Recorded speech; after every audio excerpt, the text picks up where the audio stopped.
Hello guys, HTML और CSS की series में हम सीखेंगे टेबल्स के बारे में, डिजाइनिंग के एक नए पैटर्न के बारे में। टेबल्स कैसे डिजाइन करते हैं और उनका स्ट्रक्चर कैसा है। मैं सब कुछ क्लीन कर देता हूँ। अब इस पे काम करने से पहले आप ये समझ लेना कि अगर हमें onecompiler.com पे जाना है और कैसे वर्क करना है, तो मैं यहाँ पे एक ब्लैंक लेता हूँ, onecompiler.com एंटर करें। फिर लैंग्वेज में जो हमें लैंग्वेज लेनी हो, जैसे मुझे HTML लेना है वो मैंने ले लिया। फालतू का कोड जो है उसका वो डिलीट कर दिया मैंने, और साथ में ही जब HTML लेते हैं तो स्टाइल शीट अपने आप आ जाता है। और यहाँ पे मैं इसे रन करता हूँ, हेलो वर्ड आ गया ये। और स्टाइल शीट में इन्होंने पैडिंग दे रखी है, मैं इसे 0 कर बस, बट ठीक है, कोई टाइटल का भी मैं कलर वगैरह हटा देता हूँ और रन करते हैं। सिंपल रन कर रहा है और यहाँ से मैं H1 अभी रिमूव कर दूंगा। ओके, तो हमें ये समझना है कि टेबल कैसे काम करते हैं। Table means I think that MS word वगैरह में आपने टेबल यूज किए होंगे, बट मैं आपको समझाता हूँ कैसे काम करते हैं। टेबल को क्रिएट करने के लिए टेबल का टैग होता है, वो यूज करेंगे। फिर यहाँ पे टेबल की रो होती है और उस रो के अंदर टेबल का डिवाइडर होता है। जैसे एक डिवाइडर हमने यहाँ पे लिख दिया नेम, फिर दूसरा डिवाइडर लिया हमने और उसमें दे दिया हमने ईमेल आईडी। ओके, तो ये टेबल एक डिजाइन हुआ, एक रो क्रिएट हुआ जिसमें 2 कॉलम्स होंगे। रन करेंगे, ये आ गया। इसमें बॉर्डर नहीं आ रहा है तो मैं एक बॉर्डर एट्रीब्यूट दे देता हूँ, बॉर्डर इक्वल्स 1।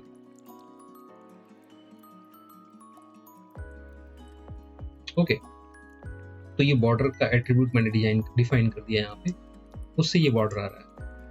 और नेम और एलिमेंट इसको आप देख रहे हैं। अब चलो, यही जो टेबल है उसी स्ट्रक्चर को फिर हम टेबल फिर एक नया रो लेते हैं और टेबल का डिवाइडर, अब नाम यहाँ पे और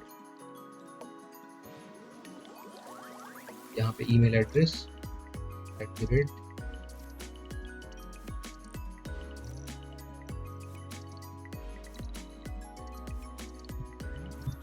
gmail.com या जो भी है उसे हम देंगे और अब रन कराएंगे। ओके, और इसी को हम कॉपी करके यहाँ पे और दूसरा नेम दे देते हैं।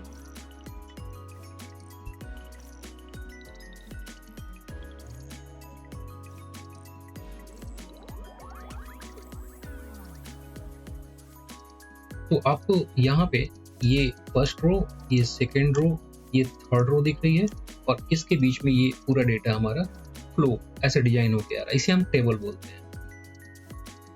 और बॉर्डर का हमने विड्थ कितना भी देना है, अगर मैंने 4 दे दिया तो बॉर्डर की विड्थ ये 4 होके आएगी।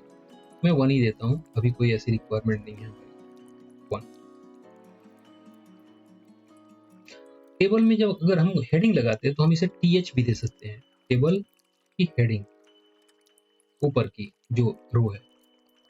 1 मिनट, मैंने कुछ तो गड़बड़ किया है, कहाँ से गड़बड़ हुआ है। 1 मिनट, ओके, मैं बाद में देखता हूँ इसे। तो यहाँ पे टेबल बॉडी भी होती है, बहुत सारे एट्रीब्यूट होते हैं। अभी टेबल रो ये हो गया और टेबल के रोज जो है सारे फ्लो में काम कर रहे हैं। अब चलो हम इसे क्लास दे देते हैं। ये क्या है? हेडिंग है। ओके, और ये क्या है? क्लास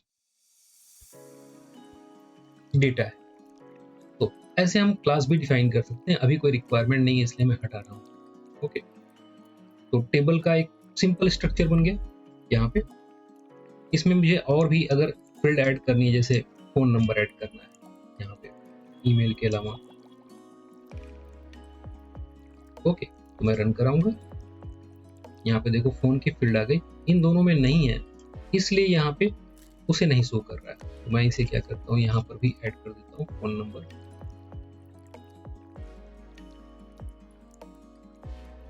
और यहाँ पर भी ऐड कर देता हूँ फोन नंबर।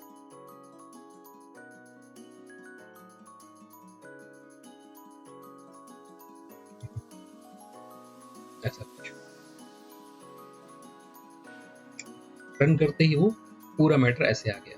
अब टेबल को अगर मुझे यहाँ पे विड्थ बढ़ानी है तो मैं टेबल के अंदर या तो यहीं पे सारा काम कर सकता हूँ मैं। विड्थ इनलाइन स्टाइलिंग बोलते हैं इसे, लाइन के अंडर में ही स्टाइलिंग। जैसे मैं यहाँ पे 400 पिक्सल्स का इसका विड्थ देना चाहता हूँ।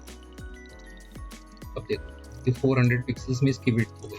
थोड़ा कम करते हैं, 350 करते हैं, ओके, या 300 करते हैं,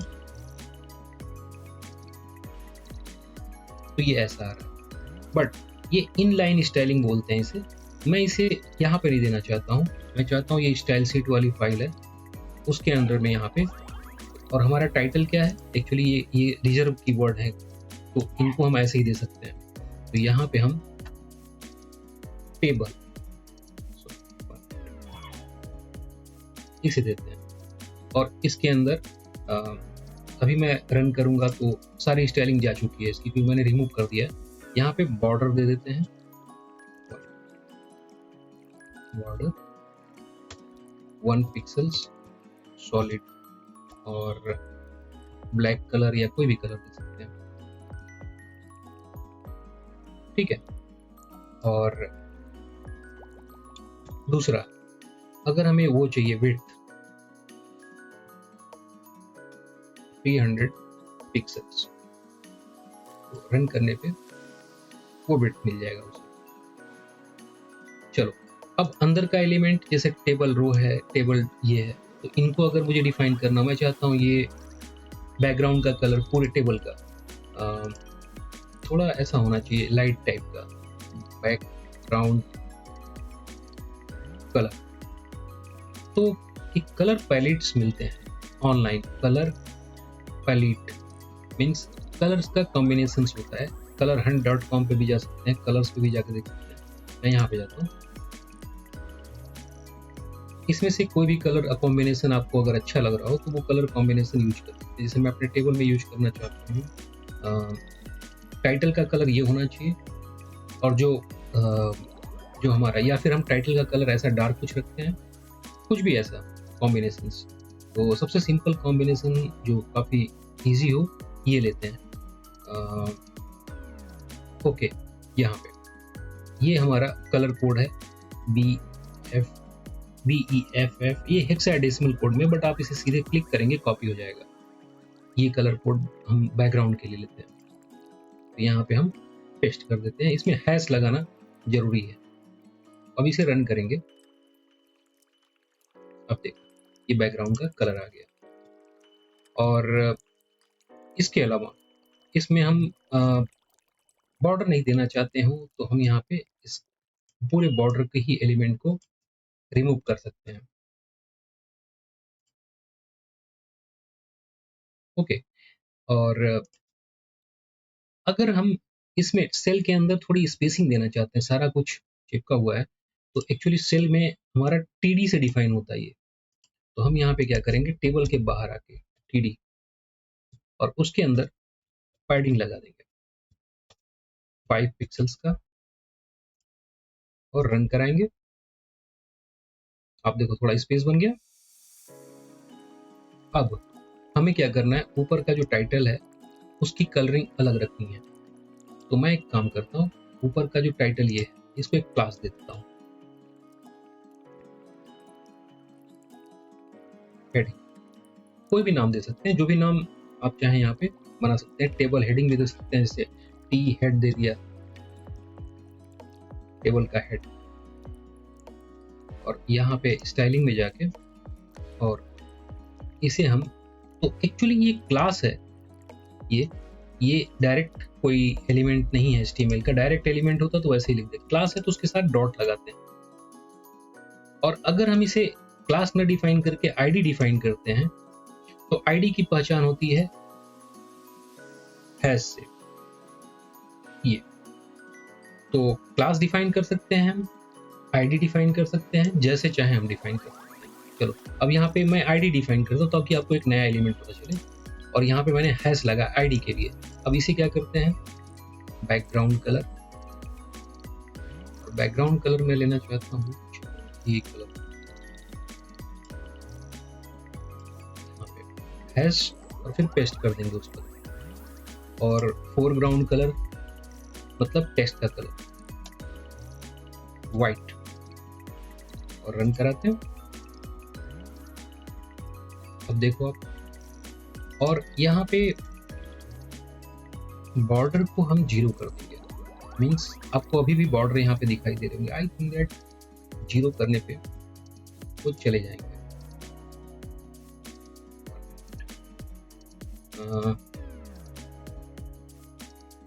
पिक्सेल्स टीडी में I think that border 0 pixels देखते हैं। एक आपको इससे काफी कुछ remove order from table TD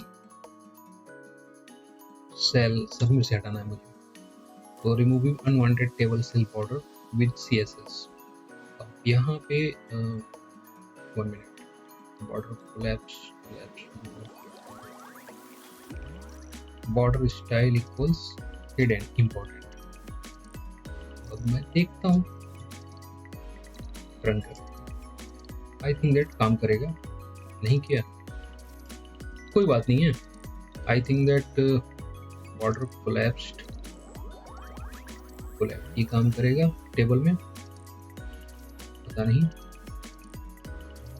मैं बाद में भी निकाल लूंगा इसे। ओके ये काम कर गया। तो ये गूगल पे हमें एलिमेंट भी मिल जाते हैं जिनके थ्रू हम ये सारे वर्क कर सकते हैं। तो अभी आपका जो है पूरा स्ट्रक्चर ऐसे काम कर रहा होगा। थोड़ा से अच्छा बनाने के लिए 10 पिक्सल्स का स्पेस देना। ओके, और मैं चाहता हूँ टेबल हेड जो है इसका थोड़ा बोल्ड रहे, तो फॉन्ट वेट, और इसे हम 600 दे देते हैं। तो 600 में थोड़ा वो ठीक हो जाता है, थोड़ा मोटा हो जाता है। ये 900 दे देंगे तो और मोटा, इसका थिकनेस ऐड हो जाएगा उसमें। और अगर हमने 100 दे दिया तो काफी थिन होता है ये, बट आपको ऐसे नहीं पता चलेगा, थोड़ा यूज करना होगा सारी चीजों को। अब यहाँ पे मैं इसे 600 करता हूँ तो थोड़ा सा ये सेट होके आएगा। ओके, और यहाँ पे एक पूरा का पूरा टेबल आपको डिजाइन होके दिख रहा है। टेबल में बहुत सारे एलिमेंट होते हैं, बट बेसिक एलिमेंट के रूप में हम यहाँ पे ये यूज कर रहे हैं, बिल्कुल भी बेसिक्स। और टेबल में कभी कभी हम यहाँ पे टेबल बॉडी लगा देते हैं, टेबल हेड लगा देते हैं, टी बॉडी, आपको यहाँ पे एलिमेंट दिख जाएगा। और बॉडी के अंदर ही ये पूरा जो बॉडी का एलिमेंट है ये ऐड करेंगे ये।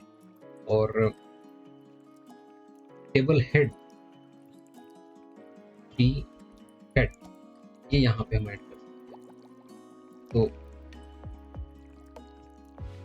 ये जो टेबल हेड में हमने आईडी लगाया था, हम चाहे तो इस आईडी को हटा सकते हैं, और टी हेड की प्रॉपर्टी या टी हेड, ये जो यहाँ पे स्टाइलिंग में हम हैश को भी हटा सकते हैं, सीधा टी हेड ही दे दिया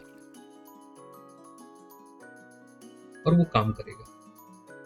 तो टेबल डिजाइन करते समय टेबल का हेड, टेबल की बॉडी, ये सारे एलिमेंट इसमें वर्क होते हैं। और अगर अच्छा प्रोग्राम लिखना हो तो आपको सारे एलिमेंट को यूज करना आना चाहिए। कुछ भी और आपको समझना हो इसके बारे में डिटेल तो आप कमेंट में डाल सकते हैं, कमेंट में डालें, लाइक करें, शेयर करें।